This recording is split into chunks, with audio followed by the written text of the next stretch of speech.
Selamat siang untuk kita semua.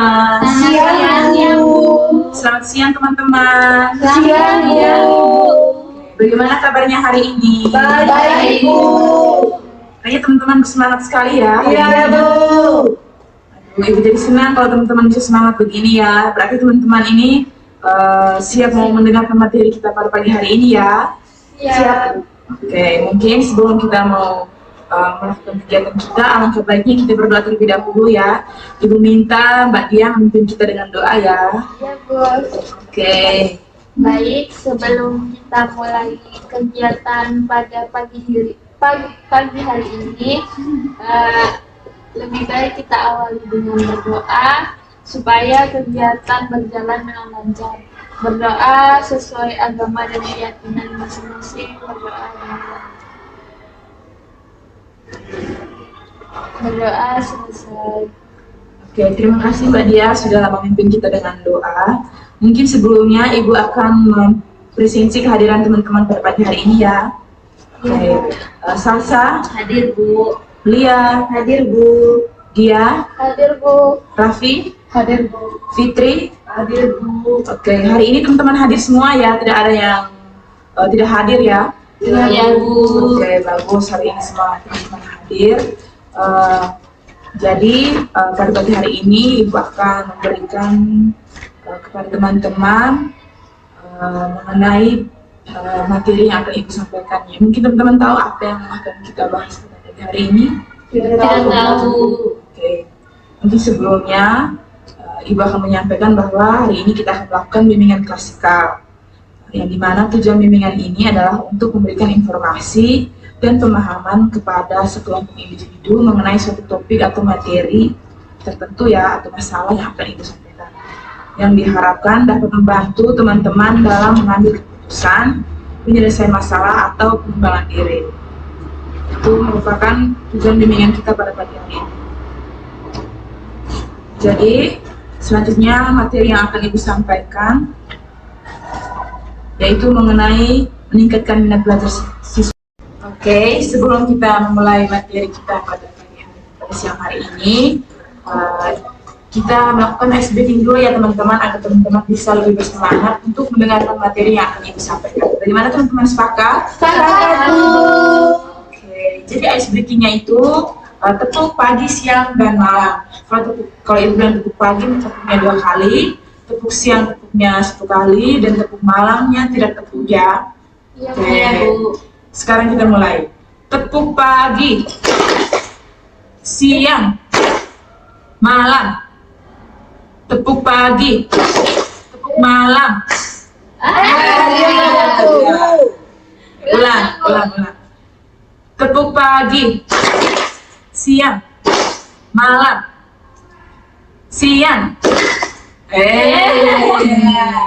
Ulang. Mungkin teman yang salah tadi bisa pimpin kita untuk speaking ya. Oke. Tepuk malam, Sorry. Lanjut. tepuk siang, 1 kali. Oh iya, sorry. tepuk siang, tepuk siang, tepuk pagi, tepuk pagi, tepuk pagi, tepuk siang, tepuk siang, tepuk malam. Oke, terima kasih. Kelihatannya teman-teman sudah bersemangat. Bagaimana teman-teman, sudah siap untuk mendengarkan materi? Siap, Bu. Oke. Sangat siap.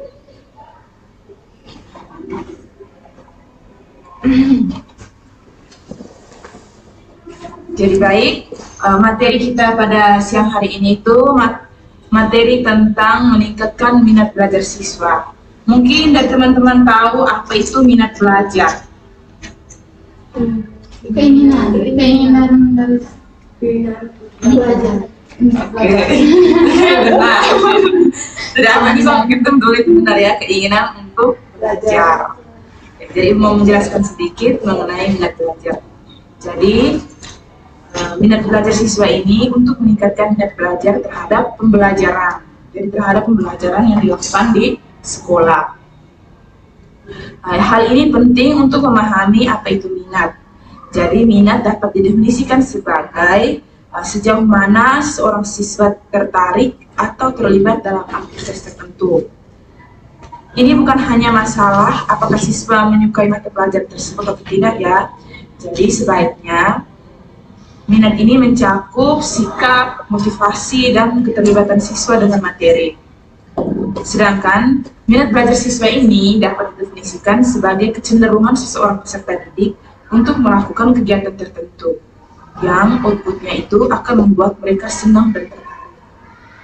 Jadi minat belajar ini membuat siswa itu tertarik untuk suatu pelajaran tersebut ya. Iya Bu.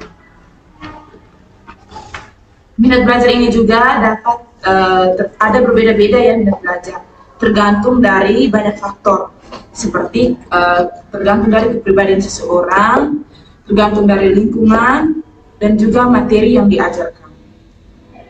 Siswa yang memiliki minat belajar yang tinggi cenderung lebih termotivasi untuk belajar dan mencapai prestasi yang lebih baik daripada siswa yang minat belajarnya rendah. Di sini pendidik harus mengenali minat belajar dari setiap siswa untuk dapat menyediakan kurikulum yang sesuai dengan minat belajar siswa. Jadi tugas orang guru itu mereka melihat minat belajar dari setiap siswa. Jadi mereka itu mulai belajar kira-kira siswa tersebut ini minat belajarnya itu seperti apa, dan kira-kira mata pelajaran yang paling dia sukai itu seperti apa, mata pelajaran apa. Lalu yang kedua, ada faktor-faktor yang mempengaruhi minat belajar siswa.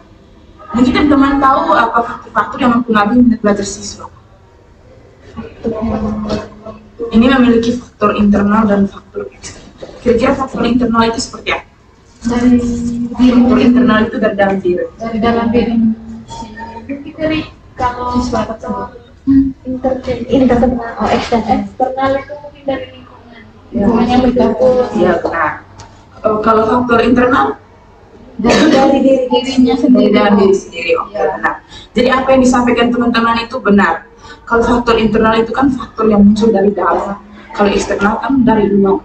Jadi faktor internal itu yang pertama di sini itu motivasi dalam diri, ya. Motivasi dalam diri. Jadi semangat dan keinginan siswa untuk belajar sangat mempengaruhi minat belajar mereka. Jadi siswa yang memiliki tujuan belajar yang jelas cenderung lebih termotivasi. Misalnya, contohnya Mbak Fitri kan memiliki tujuan untuk menjadi seorang insinyur, contohnya menjadi seorang insinyur. Jadi oleh karena itu dia selalu termotivasi untuk belajar matematika, dan ilmu pengetahuan alam dengan sungguh-sungguh. Karena menjadi seorang insinyur itu dia harus mengetahui matematika dan ilmu pengetahuan alam. Jadi motivasi dirinya itu untuk mencapai cita-citanya tersebut membuat ia rajin belajar dan selalu berusaha mendapatkan nilai yang bagus dalam mata pelajaran tersebut. Jadi untuk mencapai cita-cita yang dia inginkan ini, itu dia berusaha untuk belajar dan mendapatkan nilai yang bagus. Karena itu menjadi suatu acuan untuk mencapai cita-cita yang dia inginkan. Lalu yang kedua itu ada kondisi kesehatan. Jadi kondisi kesehatan ini juga merupakan faktor yang dapat mempengaruhi minat belajar siswa ya teman-teman, kondisi kesehatan. Yang dimana kesehatan fisik dan mental siswa juga berpengaruh. Jadi siswa yang sehat secara fisik dan mental cenderung memiliki minat belajar yang tinggi. Ibu ambil contoh misalnya Mbak Lia ya. Mbak Lia ini sering merasa kelelahan dan sakit karena kurang tidur dan pola makan yang tidak teratur. Contohnya, ini kan termasuk dari kesehatan. Akibatnya ini membuat dia tuh kesulitan untuk fokus, dan berpartisipasi dalam kegiatan-kegiatan yang dilakukan dalam kelas. Jadi dia tuh cenderung menyendiri dan kurang fokus untuk berpartisipasi dengan teman-teman di kelas. Jadi setelah dia mendapatkan bantuan dari seorang konselor atau seorang guru BK, dan memperbaiki kebiasaan hidupnya. Jadi Mbak Lia ini menjadi lebih sehat dan minat belajarnya itu mulai meningkat. Jadi setelah dia mendapat masukan dari seorang konselor dan mendapat mungkin dari teman-teman sekitar mengenai apa yang menjadi permasalahan dalam Mbak Lia ini, dia mulai berubah dan minat belajarnya itu mulai meningkat. Lalu Yang ketiga ada kecerdasan dan bakat. Kecerdasan dan bakat ini juga menjadi faktor utama dari pengaruh minat belajar siswa, yang dimana tingkat kecerdasan dan bakat alami siswa dalam suatu bidang dapat mempengaruhi minat belajar mereka. Jadi siswa biasanya lebih tertarik pada mata pelajaran yang sesuai dengan bakat mereka. Oke. Jadi di sini Ibu ambil contoh, misalnya Mbak Raffi ya. Mbak Raffi itu hobinya bermain apa ya Mbak? Hobinya menari, Bu. Hobinya menari. Jadi mungkin Mbak Raffi ini lebih suka pelajaran seni budaya. Karena dalam seni budaya itu terdapat berbagai macam materi mengenai bakat yang ada dalam diri siswa ya. Jadi seperti Mbak Raffi kan suka menari. Jadi dalam seni budaya itu memiliki berbagai macam cara seseorang untuk bisa menari ya di situ. Oke. Dan juga misalnya contohnya saya sendiri suka bermain bola voli. Jadi mata pelajaran yang paling saya suka itu mata pelajaran olahraga yang bisa disebut Pinjaskes ya. Pinjaskes karena di dalam tuh siapa yang suka bermain bola voli, ada juga mata pelajaran yang mengenai itu, terus suka bola kaki, badminton dan lain sebagainya. Dan itu juga menjadi faktor untuk seseorang mengenali minat belajar mereka. Lalu yang keempat itu ada emosi dan sikap. Jadi perasaan dan sikap siswa terhadap mata pelajaran tertentu termaksud bagaimana perasaan mereka terhadap guru atau suasana kelas dan mempengaruhi minat belajar mereka. Jadi Ibu ambil contoh misalnya Badia memiliki sikap negatif terhadap pelajaran bahasa Inggris. Memiliki sikap negatif terhadap pelajaran bahasa Inggris karena Badia itu pernah mendapat nilai rendah dalam mata pelajaran tersebut, nilai buruk, dan dia merasa dia tidak menyukai gurunya karena mendapatkan nilai tersebut, dan dia juga tidak menyukai gurunya. Oke. Jadi hal ini membuat Badia itu kurang bersemangat untuk pelajaran tersebut. Jadi setiap kali kalau ada pelajaran bahasa Inggris tuh Badia kayak tidak terlalu bersemangat. Benar ya? Oke, dia selalu bersemangat. Jadi setelah gurunya memberikan pendekatan yang lebih ramah dan dukungan ekstra, Badia ini merasa lebih percaya diri dan minat belajarnya mulai meningkat. Lalu materi yang berikutnya ada faktor eksternal yang mempengaruhi minat belajar siswa ya. Tadi kan faktor internal. Mungkin teman-teman bisa mengulangi kira-kira faktor internal yang tadi sudah dijelaskan itu apa saja. Faktor internal yang tadi Ibu sudah berikan ke teman-teman. Itu kira-kira apa saja yang Ibu sampaikan? Orang yang motivasi diri. Oke, motivasi diri. Terus apa lagi yang lain? Kondisi kesehatan. Kecerdasan dan bakat. Oke. Terus emosi dan sikap. Oke, emosi dan sikap. Diharapkan teman-teman ingat ya faktor internal ini. Iya. Oke. Lalu di sini bakal membahas mengenai faktor eksternal. Tadi seperti yang teman sudah sudah menjawab ketika Ibu tanya faktor eksternal itu kira-kira faktor apa yang muncul? Dari luar. Jadi, contohnya seperti Dari lingkungan. Oke, dari lingkungan. Lingkungan sosial. Lingkungan keluarga, lingkungan sekolah juga. Oke. Jadi apa yang disampaikan teman-teman itu benar ya. Jadi faktor eksternal ini merupakan faktor yang muncul dari luar. Contohnya seperti lingkungan keluarga. Jadi di lingkungan keluarga ini didukung dari orang tua. Dan lingkungan rumah yang kondusif sangat penting. Orang tua yang memberikan dorongan dan bimbingan dapat meningkatkan minat belajar siswa.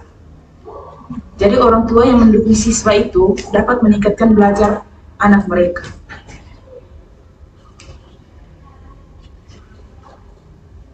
Misalnya, orang tua siswa ini selalu memberikan dukungan dengan dorongan dalam belajar. Jadi mereka itu menyediakan waktu untuk membantu mengerjakan tugas rumah dan memberikan pujian atas prestasi anak mereka. Jadi lingkungan keluarga yang mendukung membuat siswa itu merasa termotivasi dan senang saat belajar. Jadi mungkin ketika contohnya misalnya ketika seorang siswa ini dia memiliki prestasi di kelas ketika dia mendapatkan juara 1. Jadi di situ dia juga mendapatkan pujian dari teman-teman, dari guru-guru dan juga dari orang tua. Dan ini akan membuat minat belajar dia itu semakin tinggi. Lalu yang kedua, ada faktor lingkungan sekolah, yang dimana suasana belajar di sekolah ini termasuk hubungan dengan guru dan teman kelas, serta fasilitas yang tersedia dapat mempengaruhi minat belajar. Jadi lingkungan sekolah ini, misalnya suasana belajar di kelas siswa kelas 3B ini sangat positif. Guru itu selalu mendorong siswa untuk berpartisipasi aktif dan hubungan antar teman sekelas itu sangat harmonis. Selain itu, sekolah juga menyediakan fasilitas yang memadai seperti perpustakaan, lab, dan juga lingkungan sekolah yang kondusif ini membuat siswa lebih bersemangat untuk belajar. Jadi dengan adanya fasilitas yang mendukung dan memadai, siswa-siswa itu dapat mengeksplorasi kemampuan mereka. Misalnya siswa-siswa yang suka berolahraga, fasilitas seperti lapangan semua kan sudah ada. Jadi membuat siswa itu lebih bersemangat dan lebih bergairah untuk belajar. Lalu yang ketiga ada metode pembelajaran. Jadi di sini itu metode pembelajaran itu seperti cara guru mengajar ya, cara guru mengajar yang dimana tidak membuat siswa itu jenuh untuk mendengar pembelajaran yang mereka berikan. Mungkin setidaknya dan pembelajaran tersebut seorang guru itu menyediakan kayak satu game atau permainan yang dapat membangun minat belajar siswa, Jadi metode yang interaktif dan menarik biasanya lebih mampu mempertahankan minat belajar siswa, seperti yang telah saya sampaikan tadi. Karena akhir-akhir ini juga seperti yang kita ketahui di sekolah-sekolah itu guru-guru tidak hanya berpatokan pada materi saja, tapi juga bisa mengimplementasikan dengan dunia-dunia luar yang dapat membuat siswa itu tertarik untuk pembelajaran yang mereka berikan. Lalu yang keempat ada media dan teknologi. Jadi penggunaan media pembelajaran yang menarik dan teknologi edukatif dapat meningkatkan minat belajar siswa. Jadi alat bantu visual seperti kartu gambar juga dapat membuat proses belajar menjadi lebih menyenangkan. Tadi itu merupakan faktor-faktor eksternal. Mungkin teman-teman bisa menjelaskan ulang mengenai faktor-faktor internal itu apa-apa saja. Faktor eksternal dari lingkungan keluarga, terus lingkungan sekolah, guru, sekolah. Yang lain ini macamnya kurang bersemangat, kurang fokus ya. Ice breaking lagi atau? Ya, boleh. Oke, ice breaking lagi ya. Ice breakingnya tetap macam tadi ya teman-teman. Bisa? Bisa. Oke. Ibu minta Mbak Rafi pimpin kita ya ice breakingnya. Oke, siap Bu. Sudah sampai itu tepuk paginya, Sudah dua kali tepuk siangnya, satu kali tepuk malamnya tidak ada. Oke, siap, konsentrasi. Tepuk siang, malam. Iya. Ulang.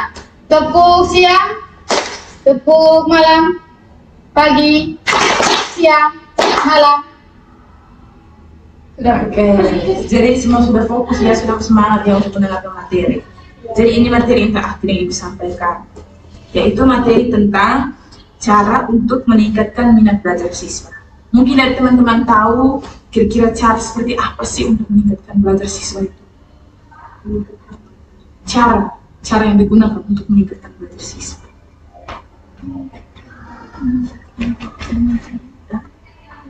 rajin Suara belajar, itu. memotivasi diri.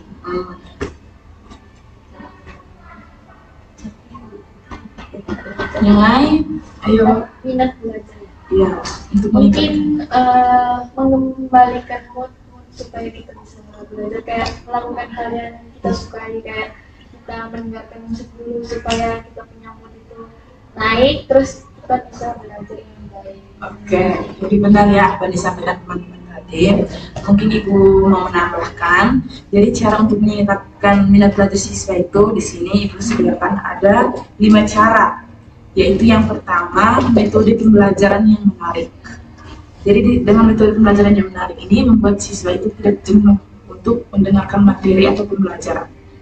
Jadi yang dimana metode pembelajaran yang menarik ini dengan menggunakan alat bantu visual seperti kartu gambar, video, dan infografis dapat membantu materi pelajaran lebih menarik dan mudah dipahami. Dan juga metode pembelajaran yang melibatkan aktivitas interaktif seperti diskusi kelompok, permainan edukatif, dan proyek kolaboratif dapat meningkatkan partisipasi dan minat siswa. Jadi dalam suatu pembelajaran itu, tidak selamanya guru itu hanya mau menjelaskan materi-materi saja. Setidaknya, keaktifan dari siswa itu diperlukan. Yang dimana dengan cara guru itu memberikan diskusi kelompok kepada semua siswa. Lalu yang kedua, ada lingkungan belajar yang kondusif, yaitu menciptakan suasana kelas yang nyaman dan menyenangkan, seperti penataan ruang yang baik, dan juga pencahayaan yang cukup, dan dekorasi yang menarik.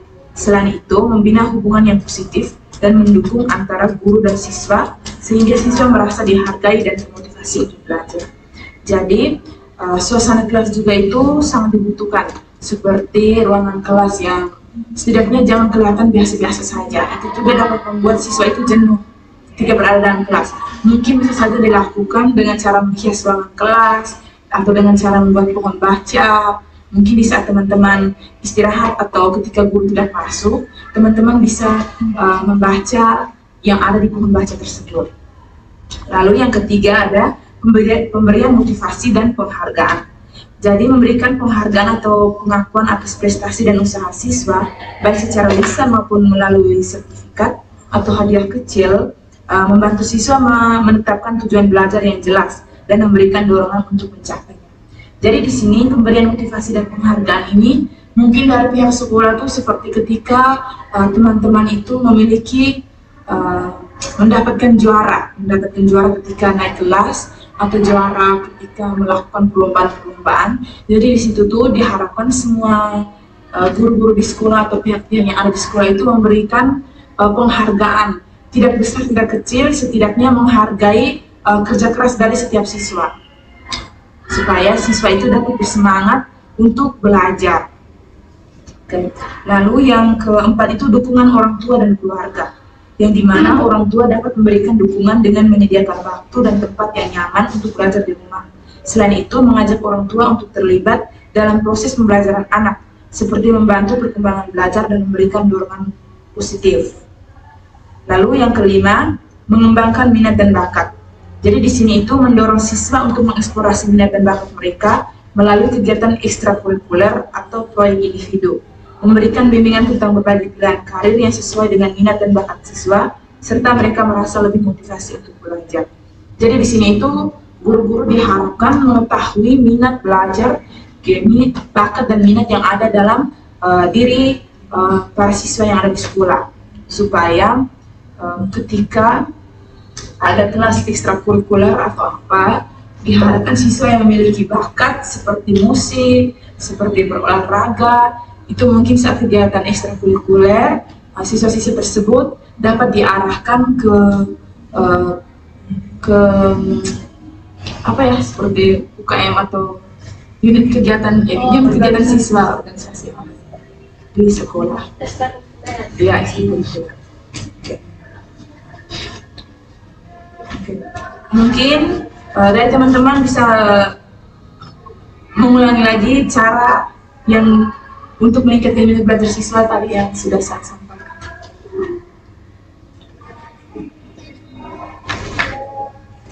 kayak meningkatkan minat.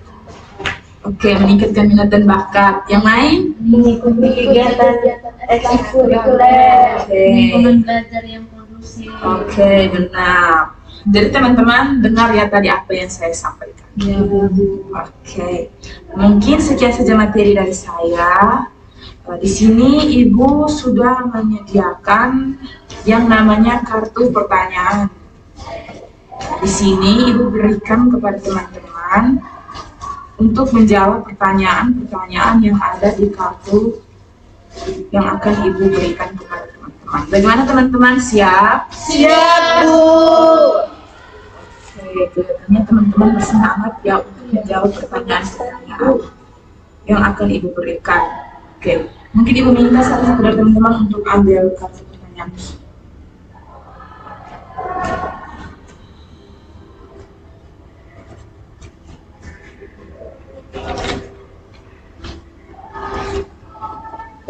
Oke, bisa dibacakan dulu kartunya. Kira-kira pertanyaan apa yang ada?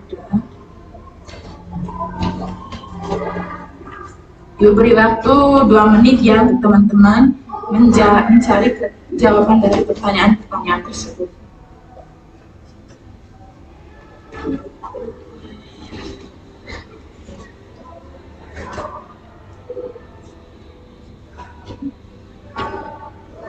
Saya dulu. Oke, Mbak Dia, silakan Mbak Dia. Bagaimana cara kamu mengatasi kesulitan dalam belajar?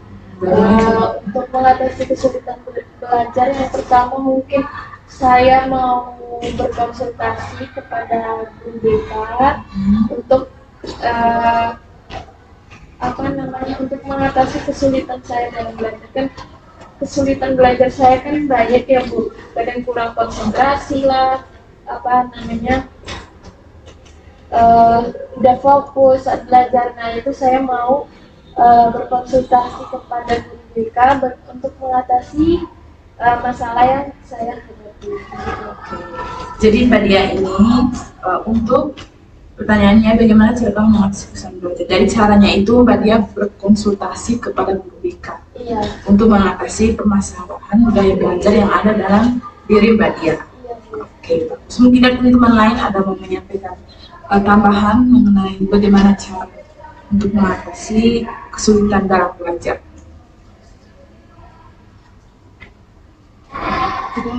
Sudah ada. Oke. Sudah dijelaskan Oke. oleh Mbak Dian. Mungkin dari teman-teman lain ada yang mau menjawab pertanyaan tadi yang sudah dibagikan. Saya Dan Mbak Salsa. soalnya bagaimana cara kamu mengatasi rasa bosan atau jenuh saat belajar? Saya biasanya kalau bosan atau jenuh saat belajar, biasanya saya mendengarkan musik atau kayak ngemil atau keluar dulu lah cari angin. Oke, baru mulai belajar. Oke.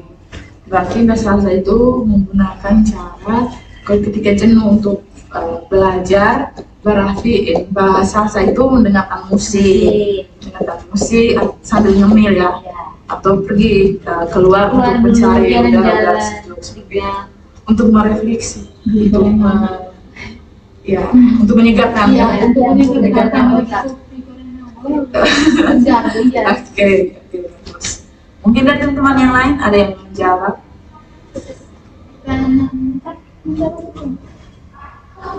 Pertanyaan tadi yang tadi Ibu bagikan. Saya. Oke. Bagaimana cara kamu waktu belajar yang baik? Mungkin dengan cara memanajemen waktu saya dengan membuat jadwal-jadwal saya. Oke. Berarti Mbak Fitri ini cara mengatur waktu belajar itu dengan membuat jadwal harian kan? Dengan membuat jadwal harian agar belajarnya itu teratur.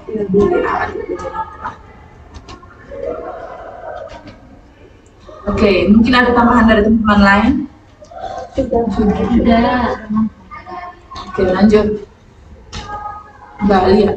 Pertanyaannya, apa yang memotivasi kamu untuk belajar?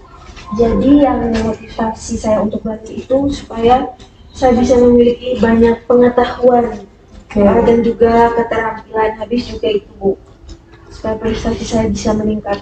Oke, berarti yang memotivasi kalian untuk belajar itu untuk lebih mendapat banyak keterampilan dan juga pengetahuan untuk belajar. Mungkin Ibu mau tambah sedikit, mungkin Balia itu termotivasi untuk mencapai cita-cita yang Balia inginkan ya. Dan cara itu Balia rajin belajar untuk mencapai cita-cita tersebut. Mungkin dari Mbak Raffi? Pertanyaannya Bu, apa yang mengganggu konsentrasi kamu saat belajar? Yang pertama itu lingkungan sekitar, misalnya suara bising dan juga ruangan yang tidak nyaman. Kalau ruangan tidak nyaman itu mengganggu juga konsentrasi belajarnya kita. Itu dari saya. Terima kasih. Ya, benar sekali apa yang disampaikan Mbak Raffi. Kita itu fokus belajar kecuali suasana lingkungan kita itu nyaman ya. Mungkin dari teman-teman lain? Tidak ada. Sama. Berarti semua sudah menjawab ya? Iya. Oke. Karena teman-teman semua sudah menjawab pertanyaannya, mungkin di sini Ibu telah menyediakan lembar refleksi. Jadi Ibu akan bagi kepada teman-teman satu persatu untuk mengisi lembar refleksi ini. Diberi waktu 2 menit ya untuk mengisi sebagai bahan evaluasi.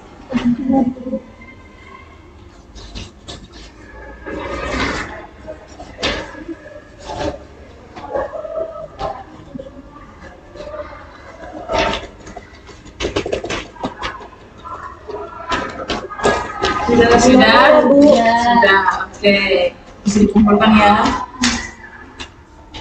Terima kasih teman-teman sudah mengisi ini.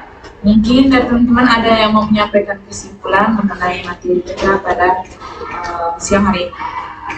Selasa.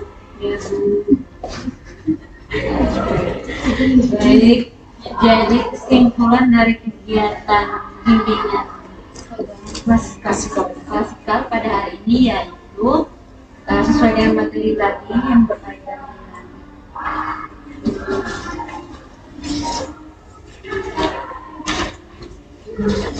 meningkatkan minat belajar.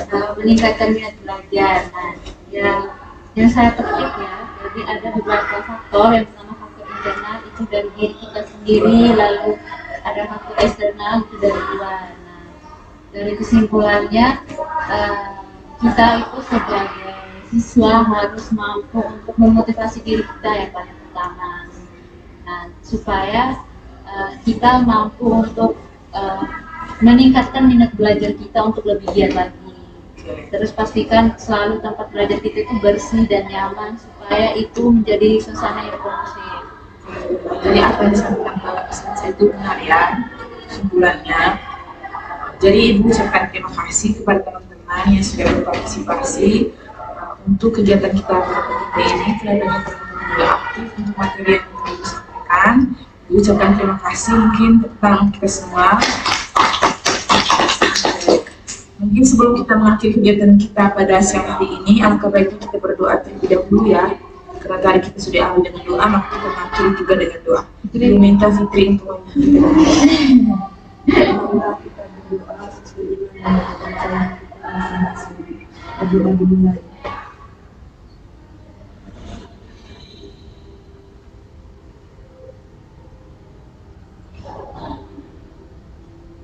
berdoa selesai.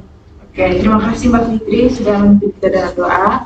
Mungkin sekian saja dari saya yang dapat saya sampaikan. Selamat siang untuk kita semua. Siang Bu.